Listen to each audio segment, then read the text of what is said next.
Hello everyone, welcome to my YouTube channel. आज अपने कुछ स्टॉक के बारे में बात करें जो मेरे को तो नेक्स्ट वीक में एक अच्छा मूव दे सकता है। उससे पहले कुछ कमेंट्स लूंगा। बहुत जने कमेंट्स किए हैं, स्टॉक के बारे में पूछ रहे हैं। मैंने लास्ट वीक के वीडियो में बताया था जो भी स्टॉक मैं आपके टेलीग्राम में शेयर, अगर आपको उसमें व्यू चाहिए तो प्लीज कमेंट करिएगा। तो मैं नेक्स्ट वीक में इस बारे में बात करूंगा, डिटेल में एनालिसिस करूंगा। अपने स्टार्ट करते हैं कमेंट। पहला जो कमेंट आ रखा है वो है अनमोल जी का, विशाल जी का। विशाल जी मेरे से पूछ रहे हैं दिवीज के बारे में अपना व्यू पूछ रहे हैं। एक चीज याद रखिए, आप जो भी कमेंट कर रहे हैं, जो भी स्टॉक पूछ रहे हैं, आप प्लीज मेंशन करें लॉन्ग टर्म के हिसाब से पूछ रहे हैं, शॉर्ट टर्म के हिसाब से। उससे क्या मैं आपको बेटर गाइड कर पाऊंगा, क्योंकि मेरे को ही नहीं पता ये स्टॉक लॉन्ग टर्म में आप बाय करें। क्यों लॉन्ग टर्म अगर बाय करें उसका स्ट्रक्चर पूरा अलग रहता है, उसका प्लानिंग प्रोसेस अलग रहता है, एनालिसिस का सिस्टम पूरा अलग रहता है। वही शॉर्ट टर्म का रहता है तो उसका पूरा अलग प्लान रहता है। मेरे को नहीं पता दिवीज आप लॉन्ग टर्म के लिए हैं, शॉर्ट टर्म के लिए हैं, या आप उसमें क्या प्लान कर रहे हैं। प्लीज स्पेसिफिकली कमेंट में लिखिए, जिससे कि मैं आपको बेटर गाइड कर पाऊँ।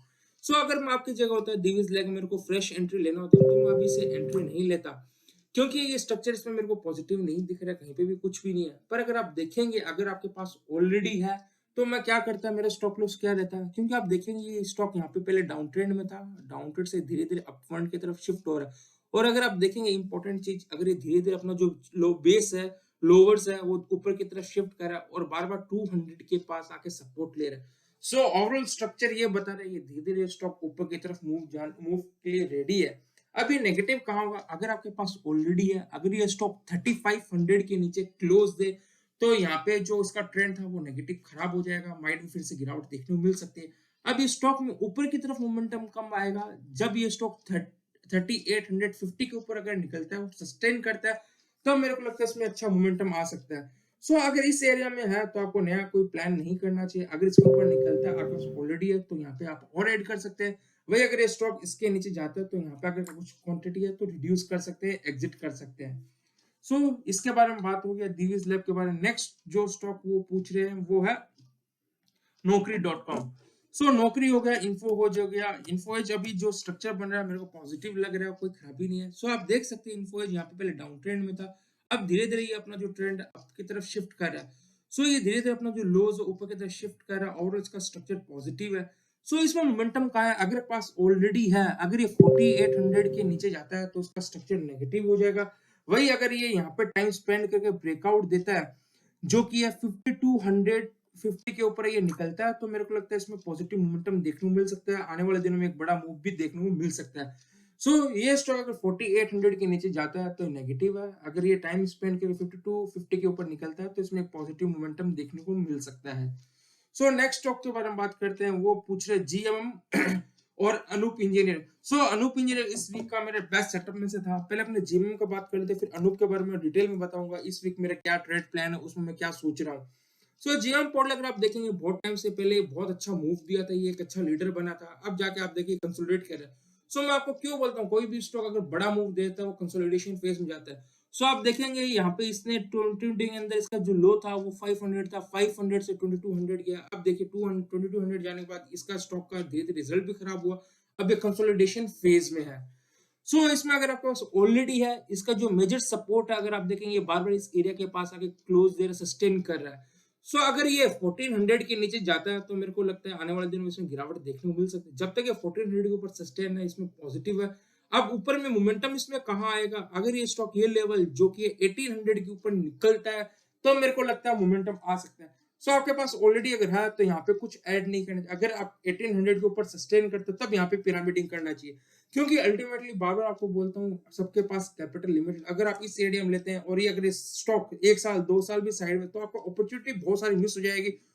ट्राई करिए जो स्टॉक में मोमेंटम उसको बाय करिए, क्योंकि जो स्टॉक मोमेंटम वो मोमेंटम कैरी रखते हैं। जो स्टॉक साइडवेज तो बहुत टाइम के लिए साइडवेज जाता है, जैसे एचडीएफसी बैंक। लोग 2 साल 3 साल एचडीएफसी बाय करके बैठे हैं, तो उनका देखिए उनका पोर्टफोलियो क्या हालत है, उनका पोर्टफोलियो में कोई मोमेंटम ही नहीं है, कोई रिजल्ट ही नहीं है। वही दूसरे स्टॉक जिन्होंने बाय किया, मोमेंटम स्टॉक पर फोकस किया, उनका बहुत अच्छा रिटर्न बैठा होगा। अब बात करते हैं अनूप इंजीनियर को लेके। अनूप इंजीनियर इस वीक का मेरा जो पहला सेटअप में से एक था, जिसको मेरे को लग रहा है अच्छा मूव दे सकता है। अनूप इंजीनियर मैंने आपके साथ पहले भी एक बार शेयर किया था। जब अनूप इंजीनियर इस एरिया से निकल रहा था तो मैं उसको फंडामेंटल बैकग्राउंड पे चेक भी कर रहा था। यहाँ पे इसने एक अच्छा मूव दिया, फिर यहाँ पे फिर से एक और मोमेंटम दिया, फिर यहाँ पे भी आपके साथ मैंने शेयर भी किया था। यूट्यूब चैनल में जाके देख लीजिएगा, सर्च करिएगा मेरा, तो यहाँ पे भी इसने एक अच्छा मोमेंटम दिया। अब ये फिर से मोमेंटम देने के लिए रेडी है।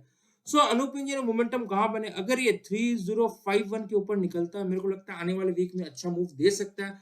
वही इसका जो स्टॉप लॉस का बात करेंगे, इसका 2950 का स्टॉप लॉस है। सो ये मेरा शॉर्ट टर्म व्यू में इसमें पॉजिटिव है। अगर आप लॉन्ग टर्म से इसे होल्ड करें, अगर ये स्टॉक 2600 के नीचे जाता है तब नेगेटिव है, नहीं तो मेरे को लगता है आने वाले दिनों में और भी मोमेंटम देखने को मिल सकता है। So overall structure Anup engineer का पॉजिटिव है, मेरे को कोई भी खराबी नहीं लग रही है। फिर एक जन पूछ रहे हैं, प्रदीप जी पूछ रहे हैं पीएनबी के बारे में। सो पीएनबी प्रदीप जी एक साथ में पहले जूम कॉल में भी शेयर किए थे, उन्होंने स्टॉक के बारे में पूछा था। सो मेरे को जितना याद रहा, आपने मेरे को बताया आपने 40 या 50 के पास बाय किया, आप बोले तो मैं लॉन्ग टर्म के लिए होल्ड कर रहा हूँ। सो अगर आप देखेंगे इसका स्ट्रक्चर बहुत ही पॉजिटिव, बहुत ही बुलिश है, पर एक चीज जो कंसर्निंग आप देखेंगे ना, ये अच्छा कंसर्निंग है यहाँ पे। अगर 1 2 3 4 5 6 7 दिन से इसने बहुत अच्छा मूव दिया और ऑलमोस्ट 40% का मूव दे चुका है। सो अगर ये स्टॉक 130 140 40 के बाद आए तो वहां पे आप कुछ क्वांटिटी बुक कर सकते हैं, क्योंकि मेरे को लगता है यहाँ पे अगर 140 45 के बाद जाता है तो फिर से रिट्रेसमेंट या कंसोलिडेशन में जा सकता है। सो यहाँ पे स्ट्रेंथ में आप कुछ बुक कर सकते हैं और जब फिर से बेस बना के निकले तो वहां पे कुछ क्वांटिटी फिर से ऐड कर सकते हैं। ये एक स्ट्रक्चर पॉजिटिव और मेरे को खराबी कहीं नहीं दे। अगर आप लॉन्ग टर्म के हिसाब से होल्ड कर रहे हैं, इसका जो मेजर सपोर्ट हुआ 90 का। सो जब तक ये 90 के ऊपर सस्टेन कर, मेरे को लगता है आने वाले दिनों और भी बड़ा मूव दिखा सकता है, इसमें कोई भी खराबी नहीं है। अगर 140 50 के पास आए तो वहां पे कुछ क्वांटिटी आप बुक कर सकते हैं। चलिए ये डिस्कशन, अगर आपको और भी कोई स्टॉक रिलेटेड कमेंट है जरूर इस वीडियो के एंड में कमेंट करेगा, तो मैं आने वाले दिनों में कल के वीडियो नेक्स्ट वीडियो में उस पर फिर से डिटेल एनालिसिस और सारे डिटेल में लिखिए आप क्या चीज जानना चाहते हैं। एक फिर कमेंट और आ रखा है, एक जन मेरे से पूछ रहे हैं वो एशियन एनर्जी के बारे में। सो एशियन एनर्जी में बात करते हैं, उसके बारे में क्या स्ट्रक्चर बन रहा है। सो एशियन एनर्जी अगर आप देखेंगे, एशियन एनर्जी यहाँ पे डाउन ट्रेंड में था, डाउन ट्रेंड से धीरे धीरे शिफ्ट हो रहा है। अब अगर आप देखें लास्ट 3 क्वार्टर में इसके रिजल्ट बेटर हो रहे हैं। पहले कंपनी लॉस में थी, अब धीरे धीरे कंपनी पॉजिटिव हो रही है। ये मेरे को नहीं पता फंडामेंटल कंपनी कैसा कर रहा है, जस्ट मैं इंस्टेंस में बता रहा हूँ और टेक्निकल व्यू दे रहा हूँ। सो अगर आप देखेंगे एशियन एनर्जी यहाँ पे अच्छा बेस बनाया, फिर अच्छा मूव दिया, फिर एक अच्छा कंसोलिडेशन पैटर्न बनाया, पोल एंड फ्लैग पैटर्न एक अच्छा बेस ब्रेकआउट दिया। सो ये नेगेटिव कब होगा, अगर ये 250 के नीचे अगर जाता है और सस्टेन है तब मेरे को नेगेटिव है। जब तक ये 250 के ऊपर सस्टेन है, मेरे को लगता है अभी भी इसमें व्यू पॉजिटिव है। सो मेरे को लगता है 250 के नीचे जाए तो आप एग्जिट का प्लान कर सकते हैं, जब तक इस एरिया के सस्टेन करे तो आप होल्ड कर सकते हैं।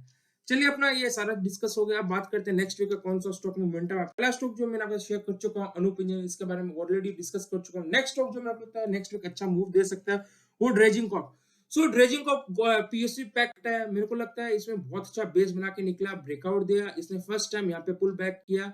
सो ओवरऑल स्ट्रक्चर मेरे को बहुत ही पॉजिटिव दिख रहा है। इसमें मोमेंटम का है, अगर 811 के ऊपर निकलता है तो मेरे को लगता है अच्छा मूव दे सकता है। इसका जो स्टॉप लॉस रहेगा वो रहेगा 750 का।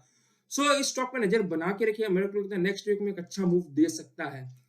सो अभी तक आपने मेरा वीडियो लाइक नहीं किया, पहले से लाइक करिए, चैनल सब्सक्राइब करिए, फ्रेंडों को शेयर करिए और कमेंट करके बताइए किस स्टॉक में आपका व्यू चाहिए। आपका प्लीज स्पेसिफिक लिखिएगा जिससे मैं आपको बेटर गाइड कर पाऊँ। नेक्स्ट स्टॉक जो मेरे को लगता है अच्छा मूव दे सकेंगे नेक्स्ट वीक वो है आईटीआई।